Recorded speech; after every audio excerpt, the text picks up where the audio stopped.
মানে বৰ জাঠালে দেখা পাইছিলে, কৈছে বোৱাৰী বোলে ইয়াত কেইটামান সাপ আছে। মই ৰাতিপুৱা চালোঁ, এনেকৈ একে গালে গালে ওলাইছে আৰু পোৱালিকেইটা।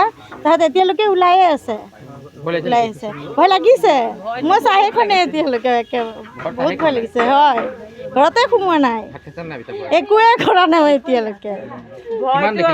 বহুত দেখিছোঁ, বৰ্তমান মানে অলপ মানে 80-70টামান মানে পেলোৱাও হ'ল। এতিয়ালৈকে দেখা পোৱা নাই, চব পোৱালিয়ে ওলাইছে। দাদাই উলিয়ালে, হয়, মাতিলোঁ তেখেতক।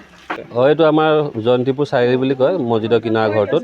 তাত আমাৰ যিটো নতুন বাথৰুম এটা ব্যৱস্থা কৰিছিলে, বাথৰুমৰ ভিতৰত আমাৰ যিটো চিক্ৰেট কিলবেগ নন ভেনামাছ স্নেক হয়, যিটো আমাৰ ধোৰা সাপৰ পোৱালি অগণন পোৱালি ওলাইছে। মই এতিয়া প্ৰায় 30টাৰ পৰা 35টাৰ ভিতৰত পোৱালি ধৰিছোঁ, আৰু সম্ভাৱনা আৰু হয়তো খান্দিলে ওলাব। আৰু যিহেতু এইটো গৃহস্থৰ বাউণ্ডেৰীৰ ভিতৰত কণী পাৰিছিলে, সেইকাৰণে মই পোৱালিকেইটা ৰেস্কিউ কৰিছোঁ। ৰেস্কিউ কৰি পেলাই সিহঁত য'ত নিজৰ জীৱন যাপন সুকলমে চলাই নিব পাৰে, নিজৰ পৰিয়াল বঢ়াব পাৰে, তেনেকুৱা আমাৰ দলনি আছে। দলনিত নি পুনৰ সংস্থাপনৰ কাৰণে তাক এৰি দিয়া হ'ব, যিহেতু পানীৰ সাপ আৰু এইটো পানীতে এৰিব লাগিব।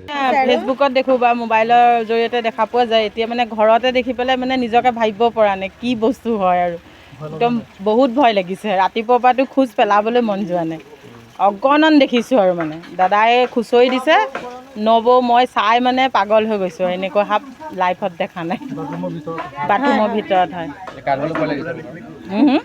গা ধুবলৈ যাবলৈও ভয় লগা হৈছে, বাহিৰত কাম কৰিবলৈও ভয় লগা হৈছে।